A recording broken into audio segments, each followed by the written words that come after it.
Are you currently doing any e-com physical? I've got some new physical I'm launching now. I exited some clothing brands. I like physical. I think you should have a couple physical brand businesses. Digital products are the best because there's no cost of fulfillment. You don't have to warehouse it. You don't have to FedEx it. If there's the returns, you don't have to pay for the shipping back. I like supplements too. I think people want supplements. I think anti-aging's big, so I'm working on some anti-aging supplements. If you had, let's say, $10,000, you got to start all over again. Yeah. You got to build $1 million e-commerce brand the next 90 days. What would be the process there?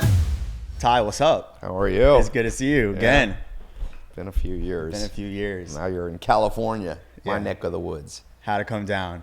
And we have a lot to talk about today. Yeah. I know a lot has happened since I first seen you in New York. This was almost 7 years ago. I want to dive into a lot of really cool topics and maybe go a little high level as well. Okay. Into your paid ads, your systems, your team hiring, and things that maybe the beginner podcast may not talk about sometimes. Right. But the real things that will actually scale someone. Yeah. Especially with so many fast-pacing things moving with AI and all these things going on. Yeah. First of all, where do you see the world going with AI today? Is it going to destroy businesses, or is it going to make the A players even better? You know, it's going to be, most things like this just shift everything. So it's like there's still going to be wealth, but it's going to shift from these guys' hands over to these people. It's a wealth transfer. AI is a wealth transfer. So there's still going to be humans, still going to need food, still going to have to buy things. But the people who made money in the 2000s aren't going to be the people who make money in the 2020s.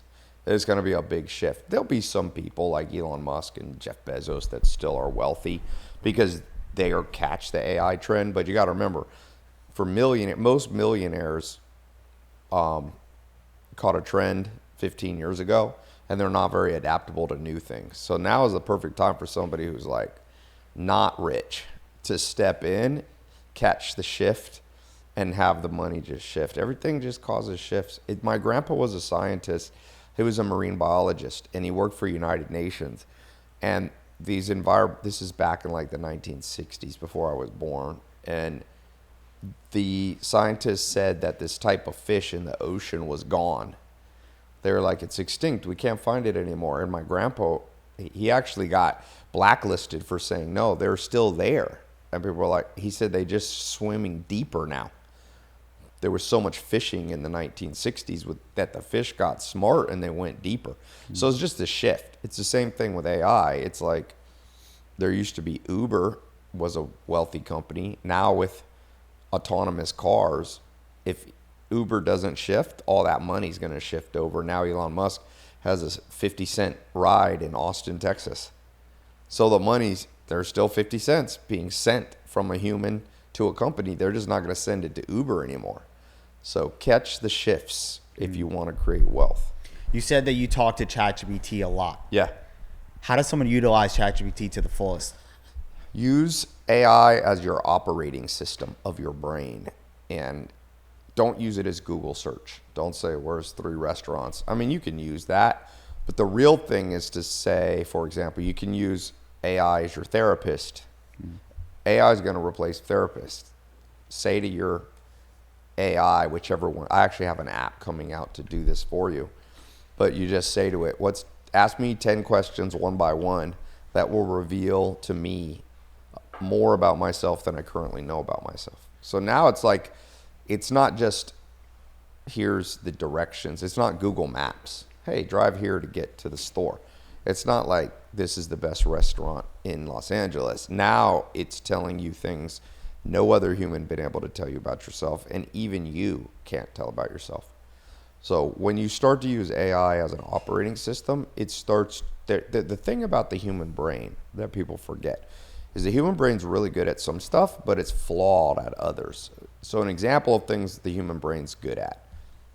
You're walking across the road, you hear a loud noise, like a car horn honks. So you jump out of the way. Human brain's really good at that, reacting to like a truck that's about to run you over. Very few humans, if somebody honks the horn 60 miles an hour when you're walking across the street, very few humans have a brain that'll just go, oh, stand still. Like our brain's good at reacting to that type of thing. But the human brain's really bad, for example, at making money. Because our ancestors, if you go back far enough, they didn't have to make money.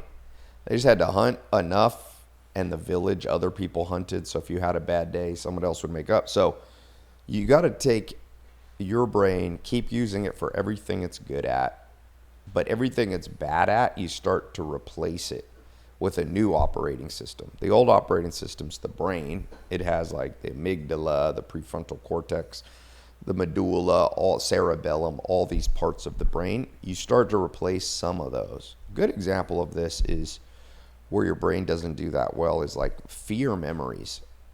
You know, I had a guy used to talk about security guy. I used to have a 7'2" security guy worked for me from Brooklyn. He was from Brooklyn, a huge guy, Rome, right? Yeah, he weighed almost 500 pounds. This is an even bigger guy. And if a little teeny dog came, he was afraid of it. I'm talking about like a miniature poodle.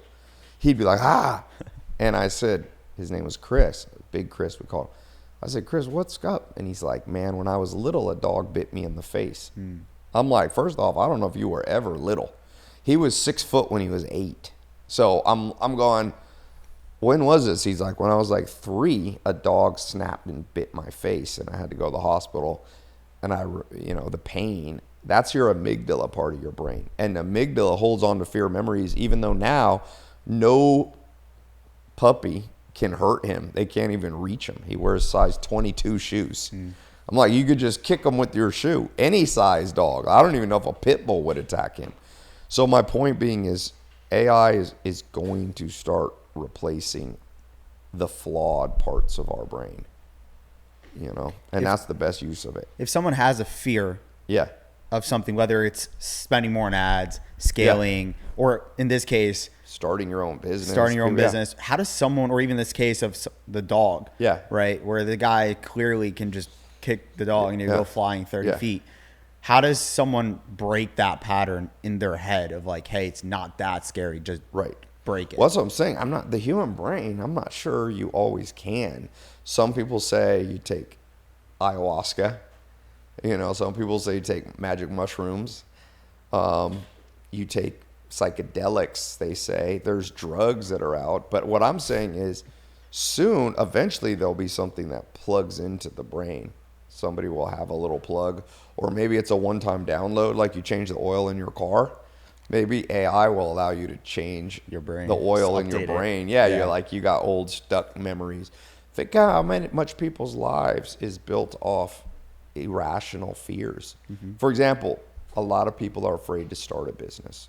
And they're like, if I quit my job, I'm like, quitting a job, it's not the 1940s where if you quit a job, there's no other job. You might go years. I'm like, you'll find another one next week. You could make your own job now. You could just launch, or you can go work for you can go into sales, commission-based sales. Everyone's always hiring because you don't have a base salary. So it's really you don't see people starving on the streets, but we still have the fear of starving to death. Who starves in America? America's the opposite of starving. Everybody's unstarving. They're like 400 pounds. They've got enough food prepared for the next 2 years ahead of time, 3 years ahead of time. So, but that fear is still there. So fear drives the world more. Envy, people being envious. Men are driven by envy, fear, lust, greed, all these. What's the movie 7 that they did? The 7 deadly sins or whatever. One was gluttony, I think, was one. Lust was one. I don't know if fear was. I don't think fear was one, but fear needs to be one of the 7 deadly sins.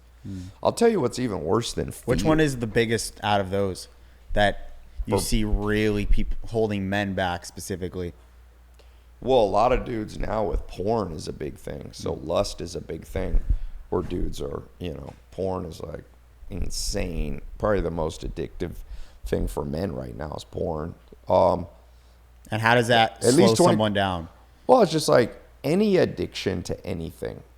Cartoons, porn, food. You could even be addicted to the gym or like be a gym bro. Anything like that, it makes you irrational and it makes your life imbalanced. And when things get too far out of balance, it's kind of like a dude who has a really strong upper body but has little chicken legs. Like his body's out of balance. Women are laughing at that guy. And so I think just in general, you got to keep in balance, you know, like dudes are watching porn and not. That's why they're not, like, I read that 30% of men over 30 haven't slept with a woman in years. Maybe even more than 30. I think maybe it was women. So that used to never happen in history. By 30s, most people were either married or in a relationship. But now, porn is breaking up people's ability to relate to another person. Do you believe in marriage? I mean, humans are somewhat monogamous, and some humans are super monogamous. Marriage is a new invention. You know what I mean? If you read the Bible, or if you read thousands of years ago, nobody got married. But they were committed relationships, I believe in. There was always commitment throughout history. Mm-hmm. There's a myth that, you know, monogamy is man-made. Marriage is man-made in the sense that you go down to the government and you get government approval. In America, you get a marriage license. That's obviously man-made because your great-great-great-great-grandparents didn't do that. But people have been committed. Native Americans didn't get married, but they had committed. Mm. You know, if you were a Native American man and a woman didn't like you, all she had to do, you wake up, put your stuff outside the teepee. That was official divorce. Yeah. Talk about Coldplay. Yeah, you're just, yeah, exactly. You wake up, yeah, Coldplay. I don't know if they were in a Coldplay with another woman, but Native Americans used to marry sisters. That was a common thing. So, I mean, Nelson Mandela, his dad had 5 wives. Every week would move to a new village, and every 5 weeks he'd see his dad. There's been a lot of versions of monogamy. The thing about, marriage, you know, most people should get married, I think. Most people should get married. Most men, think about forget what you should do. Think about what will make you happy. Most people will be happy married. I'd say at least 50% of men and 50% of women will be happy married. The real question, by the way, that's controversial. Some people say women benefit more from marriage, and some people say men benefit. It's possible men, it depends. Average men probably benefit from marriage because women have more access to other people than men do. So if a dude's not that good looking, he's probably better off getting married because he can lock in one woman. But the real thing is children. The real reason there's marriage is like all kids do better when there's a dad and a mom. Mm-hmm. Do you also see the Elon Musk side of things as like population is really slowing down, so make as many kids as possible? Like, how does that even come into play? So, I mean, here's my thing on what Elon Musk is doing. I think if you don't have time for your kids, I think it's a mistake. I think your kids will grow up with a disadvantage. So if I had a choice, I could have 100 kids. Like the guy who started Telegram. Yeah. He says he has 100 children from, he was just a sperm donor. Right. And he doesn't even know them. He never met them. Right. I think those kids are at a disadvantage. Now he just said the other day he's going to leave his $1 billion empire evenly to all the kids. They're going to get a check one day. Maybe if I had a choice, and it's like, you'll never meet your dad, but when you're 18, you'll get, $50 million. I might be like, I'll think about that. He can write me letters. No, I don't know. But in general, kids need dads and moms around. For sure. Switching gears here a little bit. You're famous Here in My Garage ad. Yeah. Okay. Talk us through how that actually happened and what that did for your personal brand and your businesses.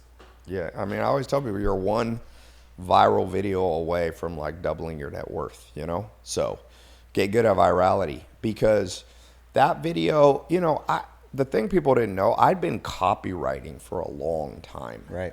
Like I copywrote my first landing page 14 years before Here in My Garage, or 13 years before Here in My Garage. So Here in My Garage is actually really good copywriting. I never watched myself on camera, but I went back the other day after 10 years and watched, and I was like, ooh, this is good copywriting. So that video went viral, not just pure accident, not just pure luck.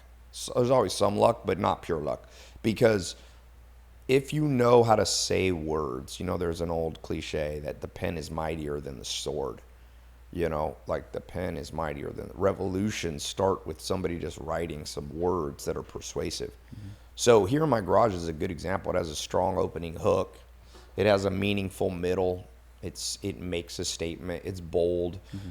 That's part of why things go viral now. If you're not bold, if you aren't afraid to take chances and have some hate and controversy, it's not good copywriting. Right. And then it has a strong resolution at the end.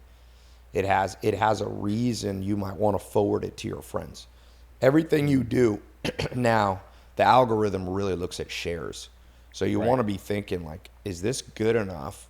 Does it end in a way on such an emotional high of curiosity, of satisfaction that people go, I got to send this to 3 of my friends?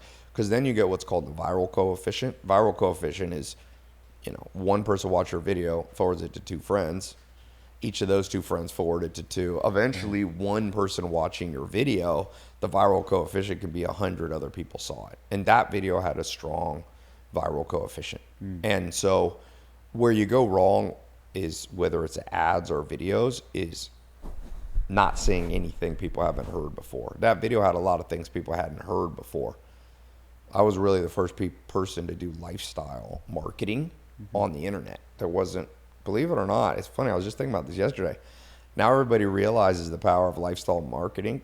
There was nobody in the business space. There were some fitness guys like Mike Chang showing off his 6-pack, but that lifestyle marketing is crazy powerful. And that's kind of the origin of online. That video I did, that ad campaign, is the beginning, showing my lifestyle, showing behind the scenes. It was like the TV show Cribs. Yeah. But as an ad, that's going to do well. What was the highest you spent in a day from that Here in My Garage ad? Well, back then there was limits to how much you could really spend on YouTube. I probably spent 50 to 100,000 a day. You couldn't, there was less inventory. Got it. What did it make you back? What was the ROAS on that ad? You could double your money like you were not even money. In 24 hours. Yeah. So ROAS at high spend, if you have 2 ROAS ads, if you spend, I probably had 2.5, 3 ROAS, but that was before recurring kicked in with no phone sales team. Right. So the LTV, the longer term ROAS, like the 365-day ROAS, might have been 10. Like it's better to have. Some people confuse ROAS. It's like, oh, I have 10 ROAS. I'm like, you don't have 10 ROAS at scale. Nobody's out here spending 100,000 making 1 million a day forever on an evergreen funnel. That doesn't exist. There's no. But back then, that you could do 2 or 3 ROAS with no sales team, which is at scale. So where do you see the opportunity in paid ads now? Is it a certain style? Maybe it's, hey, do this platform or this style, or this is working really well. Go all in on this. What is that for you? For physical products, like if you selling supplements and stuff, this UGC stuff, or just TikTok influencers, thousands of them are grabbing your product and going, oh, like I know some guys that are selling like vaginal flora cleanser, right? And like they kill that thing, and it's a woman holding up this and be like, oh, I'm so fresh. My boyfriend says, or like, I recommended this to my friend. She really needs this. And it's just naturally viral because men are watching it like, oh, what the fuck is this? Yeah. Men are watching it grossed out, and women are watching it like, oh man, it's what you call visceral marketing. Visceral, there's another dude who used to do this. He sold his company. He was selling anti-parasite supplements, and he had this video. He was the master of email marketing. He'd send you an email, and he'd have like an animated GIF in it, and it would show, here's how parasites would be moving around your stomach right now. Oh, and whenever you watch that, you're like, all of a sudden you start to feel it. You're like, yo, something moved in my stomach, and people would just buy. He was doing like he was doing like $250 million a year in revenue from that thing. So all good marketing is either controversial, bold, makes you literally feel something. So right now, a good stop for that is just if you have a physical product, getting 1,000 people to brag about your product That has social proof in it. It has relatability proof. It has that authenticity that it's not the brand bragging about themselves. So UGC, I mean, there's people just absolutely crush it. But still, also what still works is what I kind of mastered, which is just long form videos. Even for e-commerce. Anything complicated, yeah, for e-com for sure. If you have a complicated e-com, like I was looking at that e-com brand called Seed. It's a probiotic. It's like that green, and they're doing about, I think, 250 million a year, maybe valuations at about $1 billion. And if you look at their marketing, they have to educate.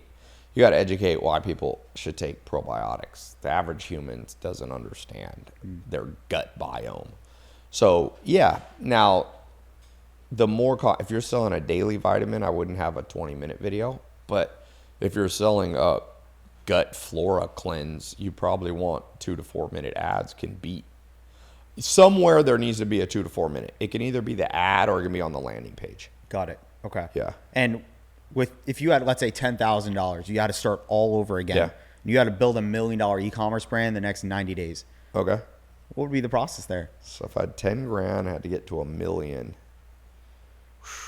I'd probably go try to joint venture with somebody who already is doing $1 million. If I had 10 grand left, I would be like, hey, can we joint venture? I got a product that doesn't compete with you. It's complementary. You say, I'll give you 30% of my business equity. You drive traffic into it. Share your lists with me.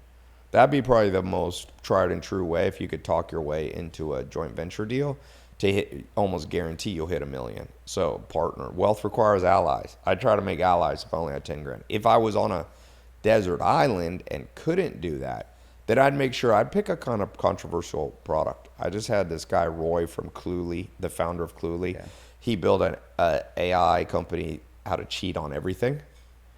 That's going to go viral because it's freaking controversial.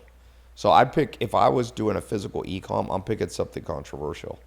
I'd pick, yeah, you could do the vaginal flora cleanse. Call it something crazy, you're saying. Call it stink no more. Yeah. Or something like that. Just something that goes viral. The news picks it up like, what is this horrible name for a product? Something that makes people, like Sydney Sweeney right now. I don't know if you've seen this controversy. She did a American Eagle clothing jeans commercial for American Eagle, and it said, Sydney Sweeney has great jeans, but it's spelled like jeans, like the pants. But now it's crazy controversial because she's a white girl. So like African American activists are saying American Eagle is like Nazi. It's saying that her white jeans are, but they're getting crazy press. Like I forgot about American Eagle. Now it's all over my Twitter. So if you want to make $1 million fast, you're going to have to be controversial. If you're afraid of controversy, forget about it. You ain't going to make $1 million in 90 days. Yeah. What are you looking for? Because you've done a lot of e-com stuff in the past. Are you currently doing any e-com physical? I've got some new physical I'm launching now. Cool. I exited some clothing brands, but now I like physical. I think you should have a couple physical brand businesses. I like digital. Digital products are the best because there's no cost of fulfillment. You don't have to warehouse it. You don't have to FedEx it. If there's the returns, you don't have to pay for the shipping back. But I like supplements too. I think people want supplements. I think anti-aging's big, so I'm working on some anti-aging supplements. Very cool. Like a stack. Yeah, you said fulfillment is like a big thing. Yeah. It's exactly why we launched Commercive. We started this 4 years ago where we launched this company called Commercive. It does fulfillment for e-commerce sellers. Yeah. And we're starting to realize that with ad costs rising, the one thing that someone can instantly do to get their profit higher is just get their cost of goods lower. Yeah. So we're working with a lot of big e-com guys. Andrew Tate's a client of ours as well. So we're doing his Top G merch fulfillment. Okay. So it's been a really cool journey. So do you have warehouses? Yeah. So China, we have multiple offices with a bunch of employees, agents that are calling factories on behalf of our clients to negotiate. Sometimes we'll like literally call all night to get that price lowered from like 15 different factories. Right. And then just really optimize which shipping line is going to be the best. How are we going to do it in the cheapest, most effective possible way for e-commerce But clients. are you shipping to the U.S. warehouses then? So no, we keep everything in China. Okay, and you drop ship individual packages? Yes. So either a company comes with us that has a brand already, that has a product, or we will source that product for them. Depends if they're a product that was already created by them or a non-AliExpress dropshipping product. Yeah. And we'll do the shipping to 65 plus countries for them. Okay. Which also unlocks brands to scale internationally. Yeah. A lot of brands Can you do supplements too? Yeah, we do supplements. It's very popular as well. Yeah. Obviously, it depends on the supplement, but we can source up to 1 million products, almost any product on AliExpress, because there's a factory for almost any product out there. Yeah. And it's pretty complex. If you try to go through Alibaba, we hear stories all the time, people getting scammed. Yeah. A lot of money because they're talking to some Chinese person that they trust. How much do people usually need to start up an e-commerce business? So, I mean, we usually work with bigger clients, not the typical beginner dropshipper or e-commerce seller. So we have clients doing up $1 million a month. Some of them are just starting to scale and they just want to get the best cost of goods. Yeah. So it depends on their level for sure. So that's been fun.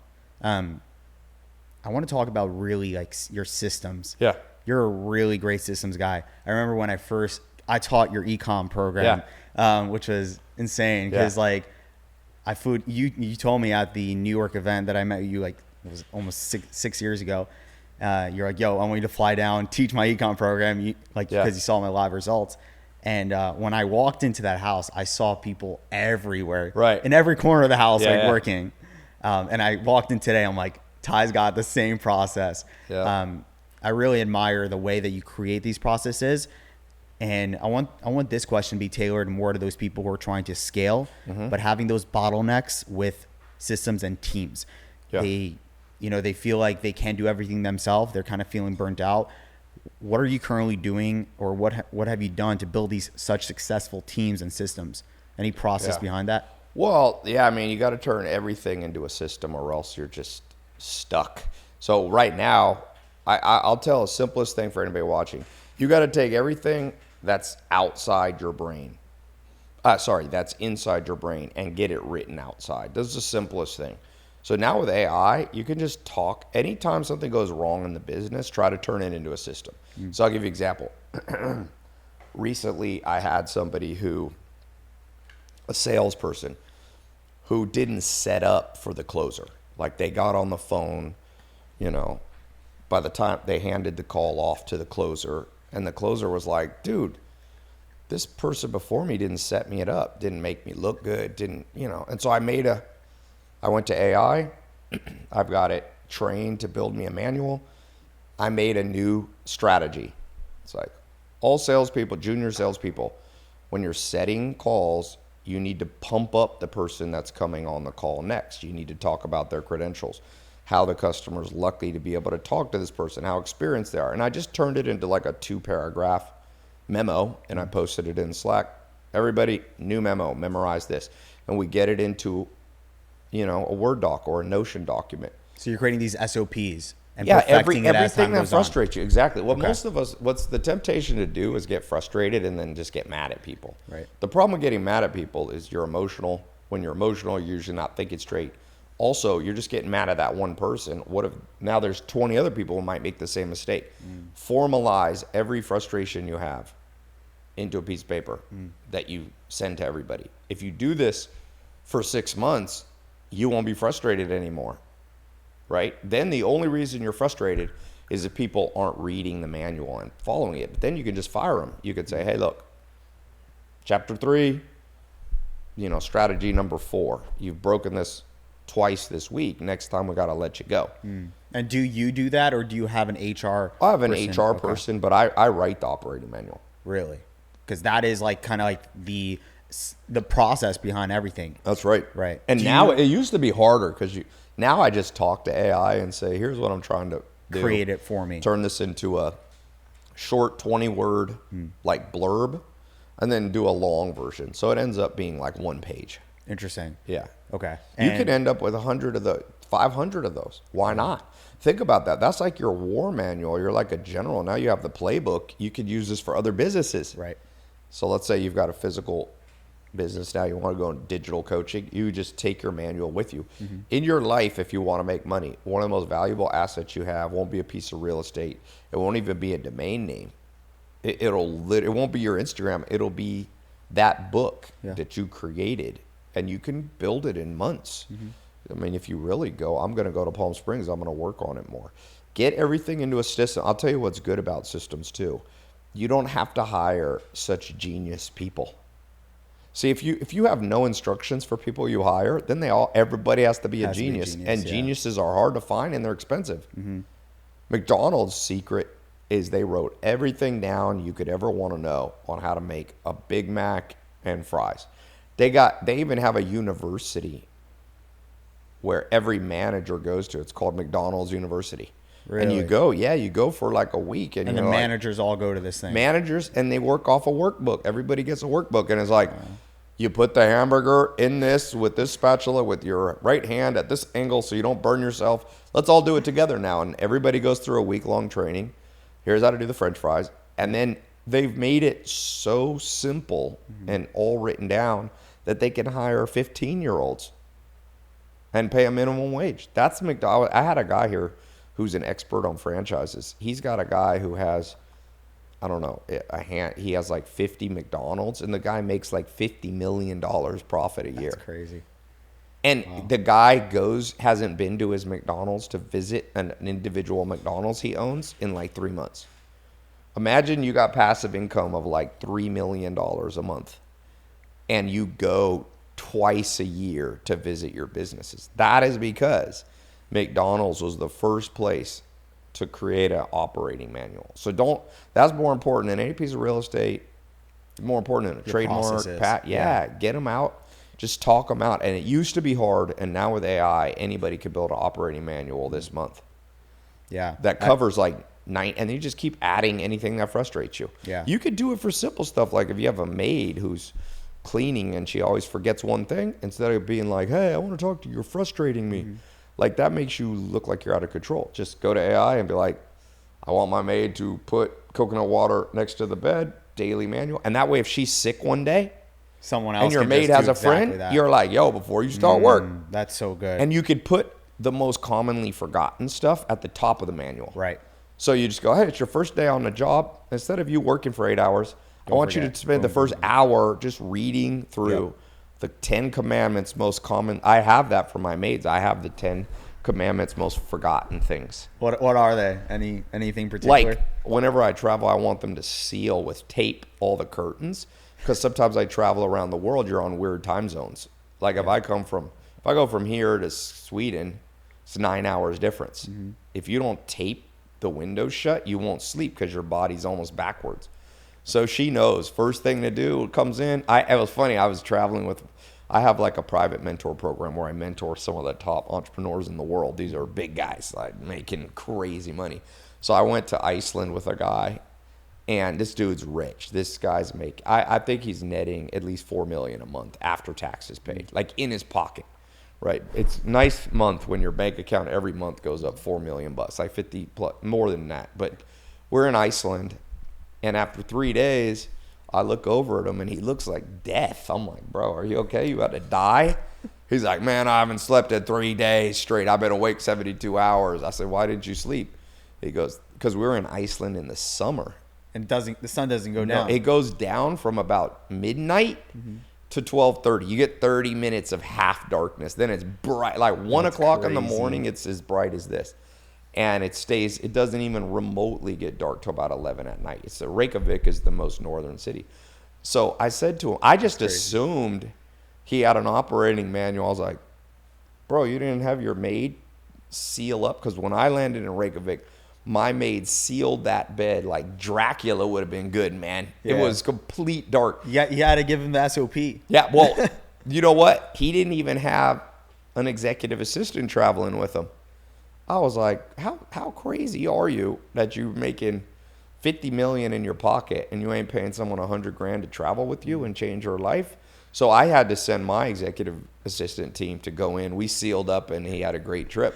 But the point being, you could take every frustration in your life and make it into an operating manual. You could make an operating manual for yourself. if you're a dude, let's say you go out, a lot of guys beat themselves up. They see the girl, beautiful girl of their dreams, and they don't talk to her. You got to go home, make your operating manual. It says, they call that the 3-second rule. If you see a woman you find attractive, you have 3 seconds to go up and start a conversation. Because if you take longer, you're going to overthink it. So there's a guy named Mystery. He's like the most famous pickup artist in modern history. He has, I've taken one of his boot camps. I like to go once a year because he's such a systems thinker.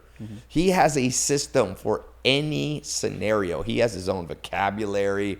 Like when you go to like I was in Finland with him. You go to a bar, he'll be like, go talk to that 6 set. 5 set. It's a 5 set over there. You go over there. I remember being like, what the fuck's a 5 set? A 5 set is 5 people at a table. And he goes, it's a 5 mix set. That means there's male and female at the table. He's like, that's my favorite, man. He's like, if you can open a 5 set, you can do anything. He says, never go after a 1 set. It's funny. He doesn't teach you how to approach women alone. He's like, never approach a woman alone because you look intimidating. So he's like, find them when they're with their friends. He has he has everything. He has pawns, he calls them. He's got this whole language. It takes like a week to learn the language, but he's created a system on the thing that ruins the most guys' lives, which is the wrong woman. What if you don't know the system? Like, let's say you're hiring boot camp, man. Yeah, let's say you're hiring like a developer and you're not a developer. So how do you create an SOP? You get them to write it. Yo, hey, write this thing. I'm frustrated with you. You built stupid code. People can't log into the website. I want you to use AI, talk to it, take 10 minutes, and give me a 1-pager on everything all of our programmers need to know about the login page. Yeah, make them do it. You don't have to do them all.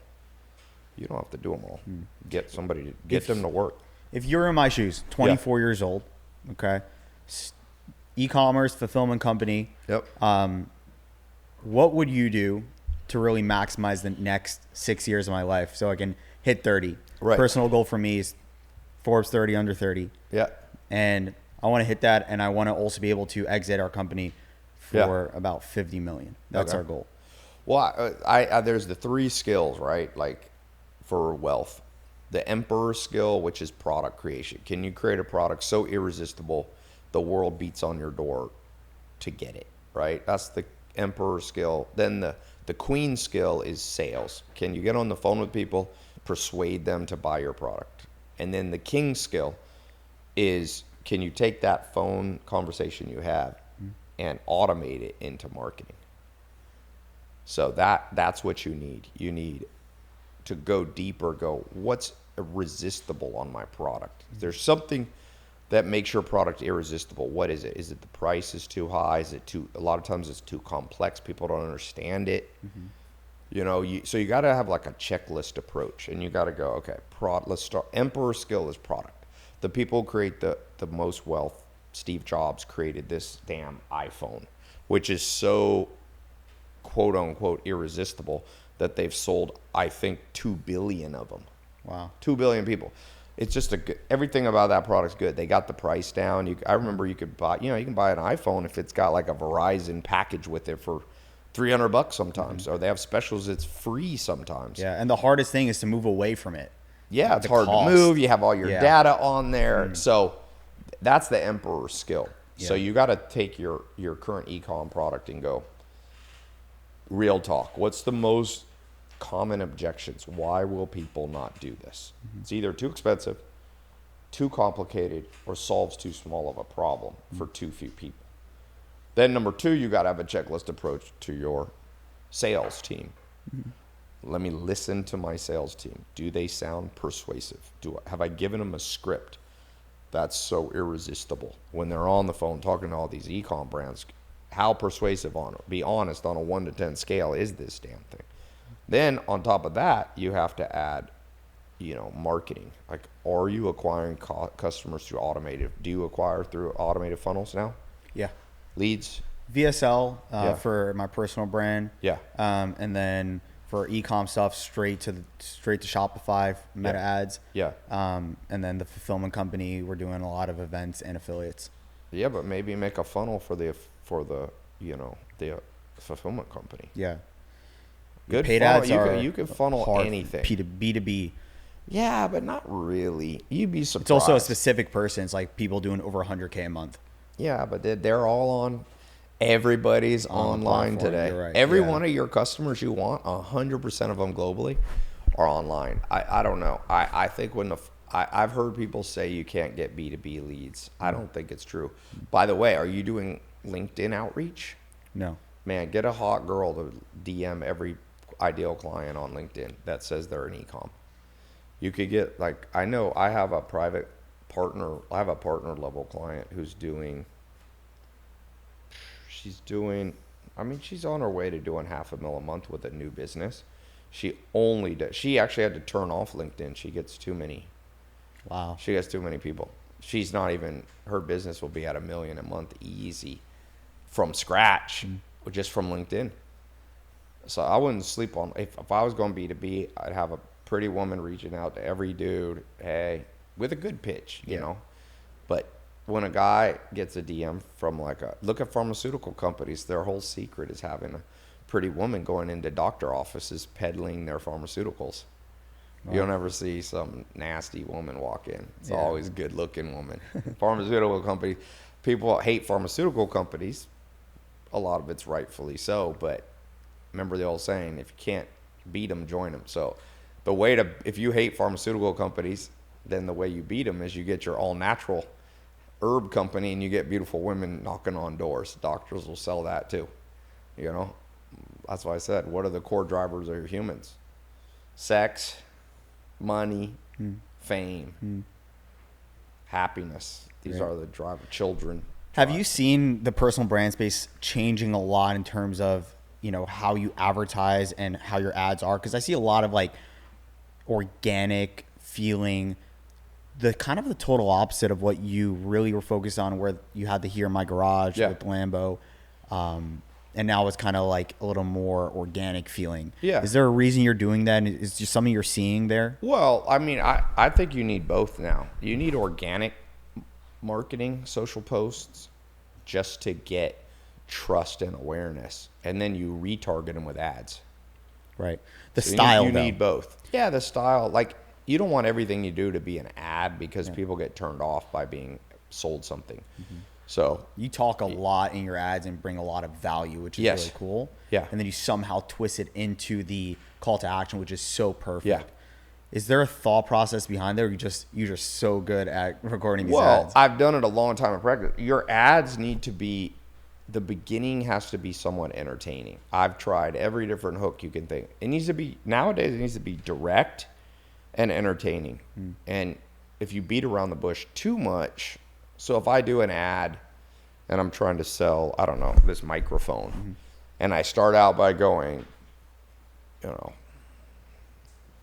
the Egyptian pyramids really fascinate me because they are, you know, I don't know how they built those. And then at the very end I go, and by the way, I'm selling microphones. Like, that won't work. But if I just say, hi, you need this microphone. Look how good Click it sounds. Click here, buy. Yeah. Sounds great. Then the cost per click's too high. I look a lot at my Facebook ads, CTR, click-through rate. You need to be getting that. I see a lot of people bring me in to help with their marketing. I look at their click-through rate, and it's like 0.7. It's not even 1%. What are you looking for to be able to scale? 3-ish, 3, 4, 5, but even 2 sometimes. It's just the algorithm charges you more if everybody finds your ads boring. So, you know, you might do better just saying buy this microphone, but you'll pay a lot more per customer. So what you have to do, if I was selling this microphone, I might start out with something. Again, I know what the core drivers of humans are. Sex, money, fame, happiness, kids. I might say something. Crazy story. This microphone made me $100 million.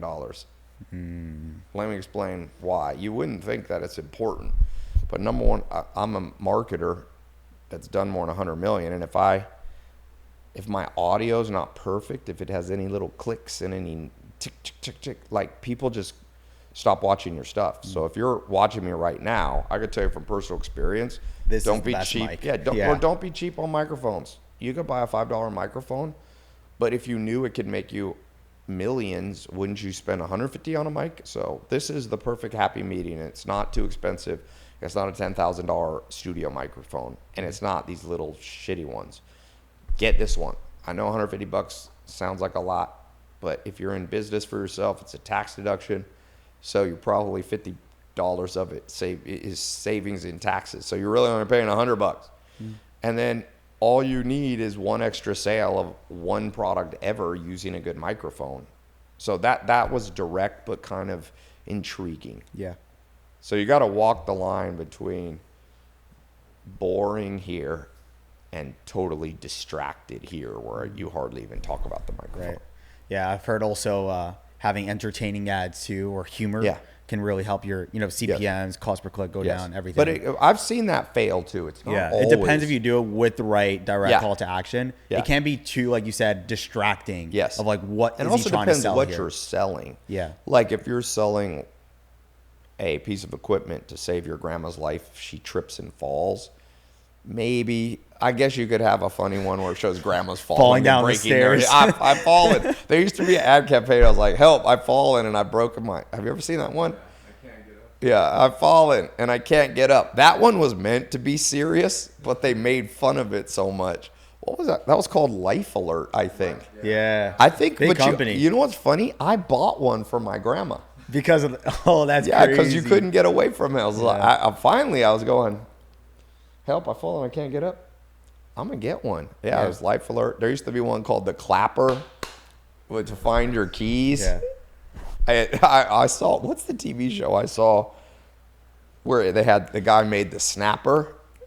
And he's like, I'm losing to the Clapper because apparently a lot of people don't know how to snap their fingers. So. But this is interesting because what do you think is more important? Is it the product or is it the marketing? Because in these cases, the products were pretty mediocre, but the marketing is on point. To make $1 million, it's the marketing. But to make $1 billion, it's the product. Like if that's Clapper was so bad that their refund rate went through the roof and nobody told their friends about it, they're not going to reach $1 billion. Whatever. I want to know what happened to the. It probably doesn't even exist anymore. Oh, I'm sure it's been. What happened to the product called the Clapper and Help, I've Fallen and I Can't Get Up, Life Alert? Whatever happened to those companies? Let's see. You're plugging that into ChatGPT. Yeah. I'm using ChatGPT here. Let's see.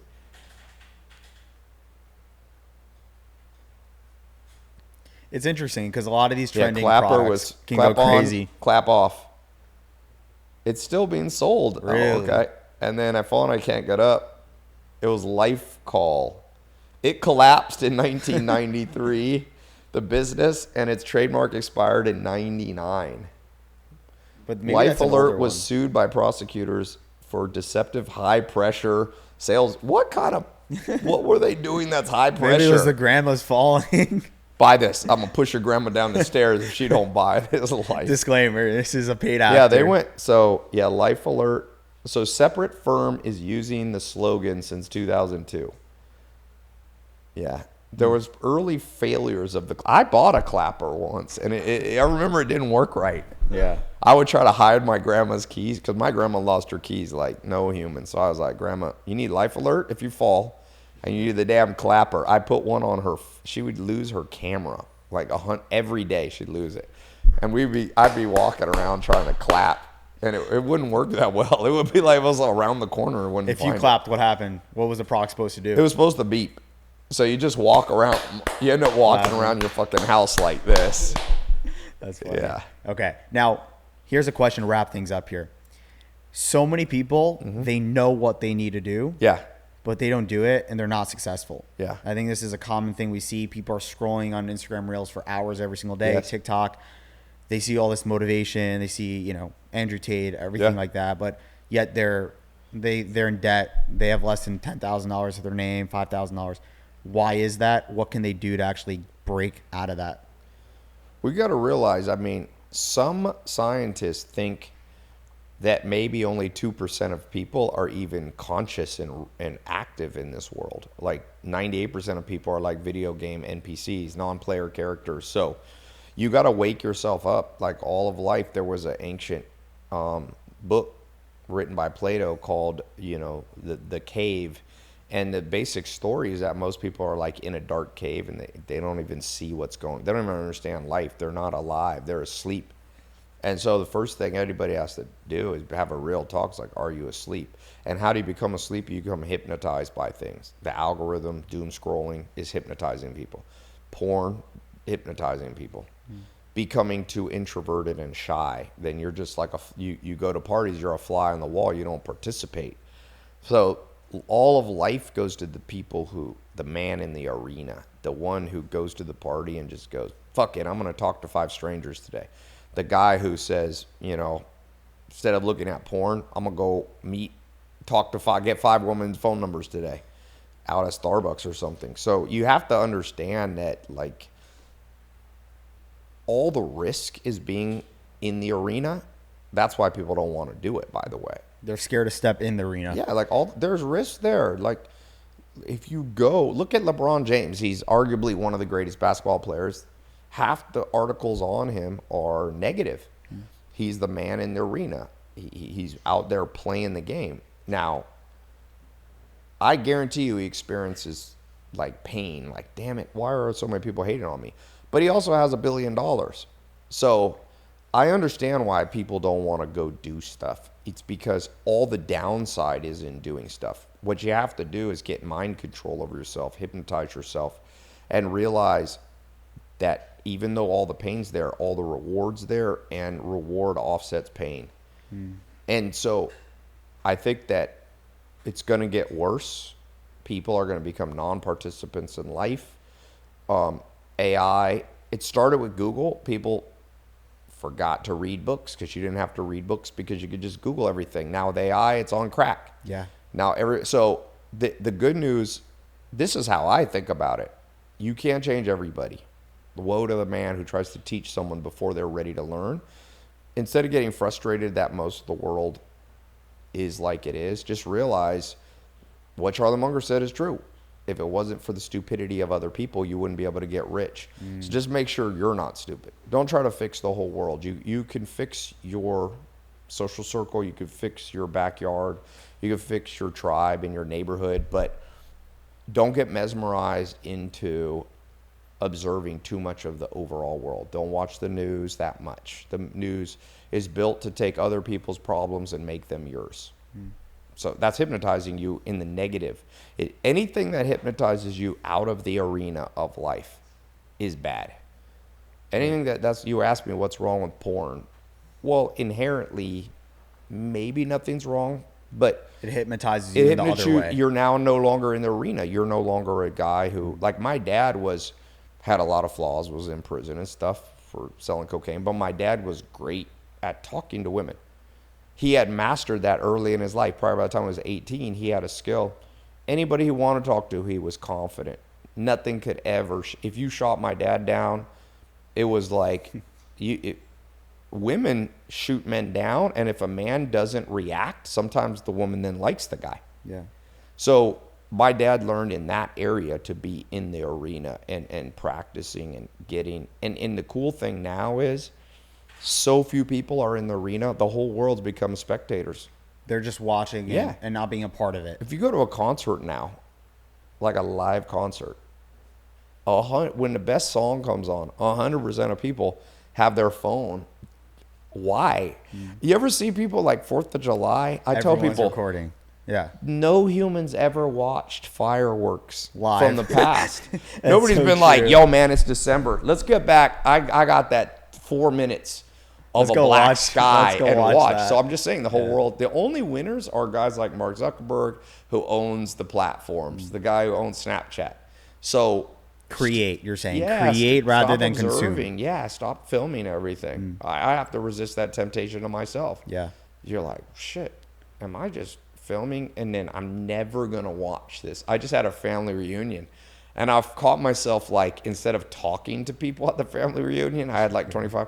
I was like filming, and then I was thinking, when am I going to watch this? Just take 20 pictures in one video, 2 videos twice at the beginning of the family reunion, then spend the next 3 days being with people. And it's going to become a huge skill. I would encourage you also go out in nature, man. Too much city will hypnotize you into just like everything's bright lights and How often do you go to your farm? A lot, like at least 30% of the year. I try to be on the farm 1/3 of the year. Yeah. That's where I feel the most alive, you know. I'll leave you with this. I got this new kind of phrase that, you know, have you heard like looks maxing, all this phrase like maxing, you know, happiness maxing, looks maxing. You should try to optimize for what I call flow maxing. Flow, to be in the state of flow means time, you don't notice time. So like, for example, if you ever gone sailing in a boat, when you're out there and the wind's blowing on the sails and you're pulling on it, like you're in flow. You're not checking your phone. You're not like, oh, it's at 3:30. You're so captivated by what you're doing that you're in flow. I think sometimes when I'm in flow, I'm on flow when I'm on the farm. Many things. I was talking to a guy, one of my private clients. He's in flow when he's on a date with a beautiful woman. Like he's not thinking about the past or the future. So I think you should optimize your whole life for flow max. Flow state maximization should be your goal. So if you want to know where you should live, what city do you feel the most in flow? For me, that's like San Diego. I feel in flow. I feel in flow on my farm. I feel in flow in Sweden a lot, Scandinavia. I feel flow. And I actually track with my ring, like my Is that an Oura ring? my pulse. Yeah, and I have a Whoop too. Got it. What's the difference between? They're very similar, but they measure a teeny bit different, so I use them to to double check the other one. But my HRV gets higher, which is your main metric of overall health, when I'm in the right city. Like I go into flow. I have a certain friends when I'm around them. Time flies. Yeah. So you got to more important than making $1 trillion or this is how can you keep the rest of your life 80% of the day in flow and only 20% out of flow. The average human, I'm telling you, might be 0% in flow. You know? Yeah. Having kids can be in flow. When you're with your kids can be in flow. Every guy has one dude friend that when you're together just talking about shit, going. Like optimize your whole life more than money. Then the money will come. I remember there was a time in my life, 2008, and I was living in LA. I had built, 7-figure business. I built, I made $1 million plus, but nothing was in flow. And I got rid of everything. I shut down all my businesses. I had a Maserati then. I jumped in the Maserati and I just said, I'm going to drive with no calendar. I don't know where I'm going. I don't know how long. I went first to Dallas. I met this Filipino woman and she's like, she can move in with me. And she had an extra apartment. I was like, okay. I stayed there. I remember after 3 weeks, I was like, all right, I'm sick of Dallas.